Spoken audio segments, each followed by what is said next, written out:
16 बार इस क्षेत्र से ब्राह्मण जाति का ही प्रतिनिधित्व रहा है और 2 बार राजपूत जाति से। 18 बार चुनाव हुए हैं। इसमें कहीं भी कोई शाहपुर विधानसभा क्षेत्र से मुख्यमंत्री, गृह मंत्री, यहाँ तक कि महामहिम राज्यपाल भी इस विधानसभा क्षेत्र से हुए हैं। जदयू के जो हैं अशोक चौधरी जी, ये भी किसी के कद में छोटे नहीं हैं।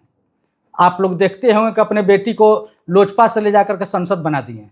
इनको भी ये भीख नहीं, इनको भी घोषणा कर देना चाहिए कि यहाँ से उनका प्रत्याशी भरत भूषण तिवारी के पिताजी ही रहेंगे आने वाला विधानसभा चुनाव में। लड़ रहे हैं उन लोगों से आग्रह और अनुरोध करूँगा कि आप लोग मिल करके उसी परिवार से मुखिया और जिला परिषद बनाइए, इसलिए कि दूसरी सरकार को ललकार करके और भ्रष्टाचार मुक्त बनाने का संकल्प लिया था और उसी एथी में बेचारा असमय मृत्यु को प्राप्त हुआ है। साथ बताइए किस टॉपिक पे प्रेस कॉन्फ्रेंस बुलाया गया था? आज हिंदुस्तान का सबसे चर्चित मामला है। घटनाएं तो बहुत हो रही है। अभी राजस्थान के श्रीगंगानगर में जो घटना घटी, बेगूसराय में जो घटना घटा था, लेकिन आज एक ही बात की सबसे ज़्यादा चर्चा है, वो चर्चा है भरत भूषण तिवारी जी की। मैं इसी मुद्दे पर बात करना चाहता हूँ। जो बातें छनकर सामने आई है, जो लोगों ने आज तक सोशल मीडिया के माध्यम से या मीडिया के माध्यम से जिन्होंने जो बातें रखी है, उससे स्पष्ट लगता है कि वो क्रांतिकारी थे। भरत भूषण क्रांतिकारी थे। वो पैसे के पीछे नहीं भागते थे, ना ही किसी से रंगदारी के पीछे भागते थे। किसी तरह का कोई उम्मीद उनको लालच नहीं था। उनकी लड़ाई पूर्ण रूप से गरीबों के लिए थी। जो बातें सामने आ रही, मेरी आप लोगों के चैनल के माध्यम से अनुरोध है कि शाहपुर जो विधानसभा क्षेत्र है, यह एक से एक यहाँ आदरणीय और माननीय हुए हैं। शाहपुर विधानसभा क्षेत्र से मुख्यमंत्री, गृह मंत्री, यहाँ तक कि महामहिम राज्यपाल भी इस विधानसभा क्षेत्र से हुए हैं। और इसी विधानसभा क्षेत्र से लगभग 15 से 16 बार भरत भूषण तिवारी जी के, अगर बोला जाए, इसलिए मैं बोल रहा हूँ कि इसलिए नहीं कि मैं जातिवाद के बारे में बात करना चाहता हूँ, लेकिन जो प्रक्रियाएं चल रही है, जिस मुद्दे पर बात हो रही है, लगभग 16 बार इस क्षेत्र से ब्राह्मण जाति का ही प्रतिनिधित्व रहा है और 2 बार राजपूत जाति से। 18 बार चुनाव हुए हैं। इसमें कहीं भी कोई बैकवर्ड पिछड़ा विधायक नहीं बना है। इसलिए इस स्थिति में भी अगर एक समाज सेवी युवक को इंसाफ के लिए, क्रांति लाने के लिए अगर हथियार उठाना पड़े, तो इससे दुर्भाग्यपूर्ण कुछ नहीं हो सकता। यह बहुत ही दुर्भाग्यपूर्ण स्थिति है। उस क्रांतिकारी के साथ में न्याय चाहिए। ये माना जा सकता है या बोला जा सकता है या कहा जा सकता है कि जिस प्रकार से जनता का उनको समर्थन प्राप्त है, उनको नहीं रहने के बाद में उस परिवार को जिस प्रकार से जनता की समर्थन प्राप्त है, उस हिसाब से इसी वर्ष पंचायत चुनाव होने वाले हैं। पंचायत निकाय के चुनाव में उनका मुद्दा पूरे क्षेत्र का और जिला का नहीं था। उनका मुद्दा अपने पंचायत से ही संबंधित था, शाहपुर विधानसभा क्षेत्र से ही संबंधित था। अगर बाहर की मुद्दा होती तो उस पर कोई बात की जाती। इसलिए उनको शुरुआत में उनके माताजी और उनके भाई को मुखिया और जिला परिषद निर्विरोध रूप से चुना जाना चाहिए। ये मेरी पूर्ण रूप से मांग है। इसके साथ ही मैं सभी दलों के नेताओं से, इसलिए कि यहाँ पर जितने भी नेता आए हैं उसमें ऐसे कदावर नेता हैं जिनकी अपनी क्षमता बहुत है। चिराग जी आए हैं। चिराग जी की क्षमता यह है कि वो पूरे परिवार को अपना एडजस्ट कर लेते हैं। उसी में से एक बात वो समझें कि घोषणा कर दें कि शाहपुर विधानसभा क्षेत्र से समाज सेवी भरत भूषण तिवारी जी के पिताजी ही उनके दल के उम्मीदवार रहेंगे। दीपांकर भट्टाचार्य जी आए हैं, वो भी अपने दल के मालिक हैं। उनको भी ये घोषणा कर देना चाहिए माले के जो हैं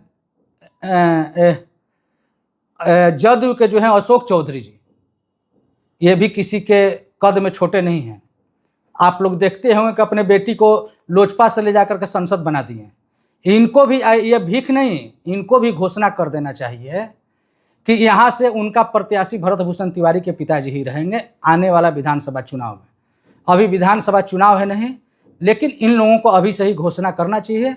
अभी पंचायत चुनाव है, पंचायत चुनाव में मैं जनता से और स्थानीय प्रतिनिधि जो लगातार बेचारे उनके लिए संघर्ष कर रहे हैं, उस क्रांतिकारी के लिए लड़ रहे हैं, उन लोगों से आग्रह और अनुरोध करूंगा कि आप लोग मिल करके उसी परिवार से मुखिया और जिला परिषद बनाइए, इसलिए कि दूसरे में अभी तक वो क्षमता हमको दिखाई नहीं दे रही है। आज़ाद भारत में पहला बार ऐसा हुआ है और ऐसा क्रांतिकारी पैदा लिया है जो डायरेक्ट तमंचे के बल पर सरकार को ललकार करके और भ्रष्टाचार मुक्त बनाने का संकल्प लिया था, और उसी एथी में बेचारा असमय मृत्यु को प्राप्त हुआ है। साथ ही एक और बात है, मैं सभी नेताओं से कहना चाहता हूं कि वह क्रांतिकारी परिवार था, आप उनको बदनाम मत कीजिए।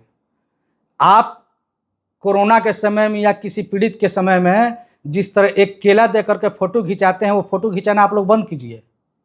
वो परिवार भीख के लिए लड़ने वाला नहीं था, वो परिवार कमीशन के लिए लड़ने वाला क्रांतिकारी नहीं था, उस परिवार ठेकेदारी के लिए लड़ने वाला नहीं था।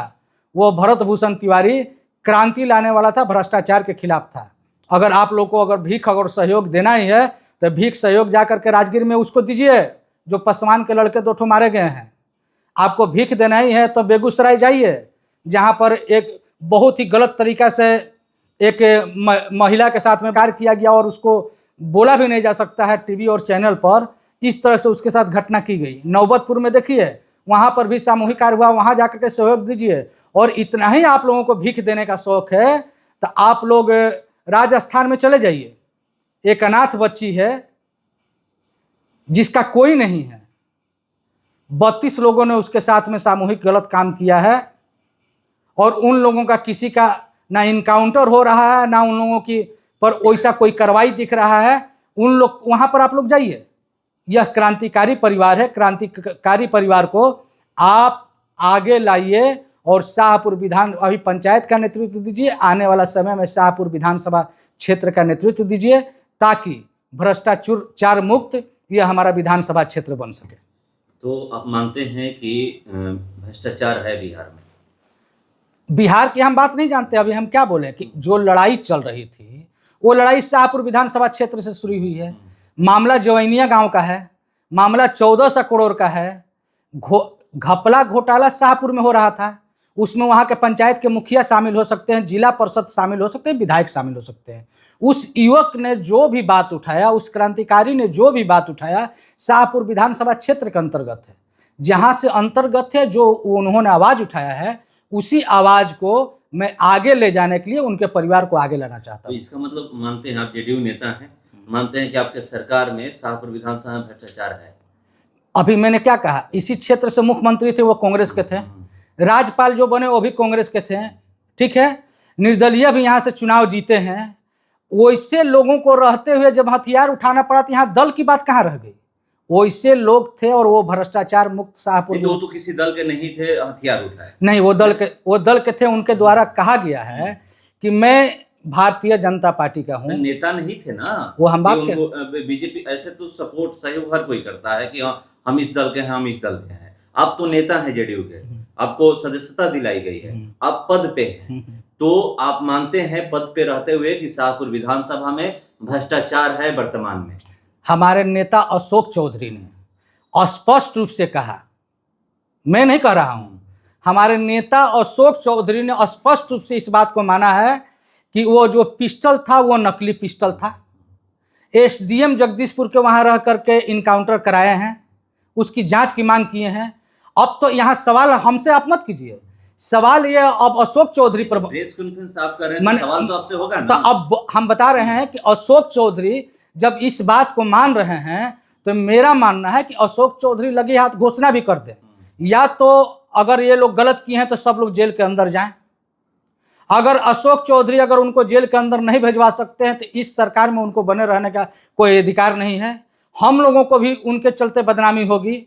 जब उन्होंने कहा है तो यहाँ से पटना जाते हैं उनको पीसी करके स्पष्ट रूप से उन लोगों को गिरफ्तार करने की मांग करनी चाहिए, क्योंकि कमेटी गठन हुआ था। कमेटी से पहले ही उनका बयान आ चुका है कि एसडीएम वहाँ इनकाउंटर करा रहा था, उसके बाद में वो नकली पिस्टल था।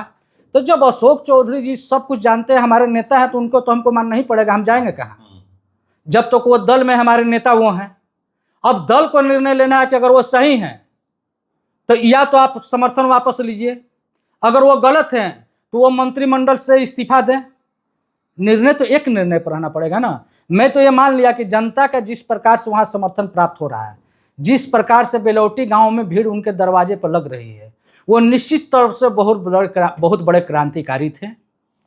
और जो भी लोग स्थानीय लोग हैं, जो भी जनप्रतिनिधि हैं, उनको बड़ा दिल दिखाते हुए ये निर्णय लेना चाहिए कि इस बार के पंचायत चुनाव में निर्विरोध रूप से उनके परिवार से माताजी और भाई जी को मुखिया और जिला परिषद बनाना चाहिए। और अब जो भी बाहरी नेता आ रहे हैं, बड़े नेता आ रहे हैं, उनसे मेरा एक ही आग्रह है कि यह क्रांतिकारी परिवार है, आपके भीख के लिए नहीं जी रहा है जो आप चेक दे करके फोटो खिंचा रहे हैं। अगर आपको दान करना था तो गुप्त आप दे सकते थे। आप जो फोटो खिंचा करके अपना चेहरा चमका रहे हैं उससे काम नहीं चलेगा। आपको जहाँ गरीब है वहाँ जा करके आप जो एथी है वहाँ जाकर के मदद कीजिए। क्रांतिकारी परिवार को मदद की जरूरत नहीं है, उसको अधिकार दीजिए और उसको आगे लाइए कि वह अपने परिवार के साथ में शाहपुर विधानसभा क्षेत्र के साथ में न्याय कर सके। ये जो आप कह रहे हैं तो निर्दलीय को कैसे आप समझाइएगा? पार्टी की तो बात कर रहे हैं कि पार्टी ये करे, पार्टी के नेता आ रहे हैं। निर्दलीय को कैसे आप कहिएगा कि नहीं आप चुनाव मत लड़िए? अभी जानते हैं कि बिहार विधानसभा जब चुनाव होता है तो यहाँ पर सिर्फ पार्टी के उम्मीदवार ही नहीं बनते हैं, निर्दलीय भी बनते हैं। जितने तो पार्टी वाले हैं। आजकल निर्दलीय का मोल भाव क्या है? अभी शाहपुर विधानसभा क्षेत्र में, शाहपुर विधानसभा क्षेत्र में निर्दलीय का कोई मोल भाव नहीं है। और जनता निर्दलीय यहाँ से जीते हैं ना, ये कौन जानता है? अभी नहीं है, जो नहीं होता है राजनीति में वही हो जाता है। अभी कोई मोल भाव नहीं है। ठीक है, उसको निर्दलीय ही खड़ा करके सभी दल के लोग सहयोग कर दे। जो दल जो भी निर्दलीय वो तो खड़ा हो जाए। मान लीजिए पार्टी कह रहे हैं कि आप मांग कर रहे हैं, पार्टी बहुत सारी ऐसी पार्टियां मान जाए, मन निर्दलीय को कैसे समझाइएगा? मैं ये पूछ रहा हूँ कि जो 10, 12, 15 निर्दलीय उम्मीदवारी अपनी पेश करते हैं उनको कैसे समझाइएगा? उनको हमको यही मानेंगे कि वो क्रांतिकारी के विरोधी हैं, शाहपुर विधानसभा क्षेत्र के विरोधी हैं। वैसे लोगों के खिलाफ में मैं भरत भूषण तिवारी के पिताजी के पक्ष में वोट मांगूंगा।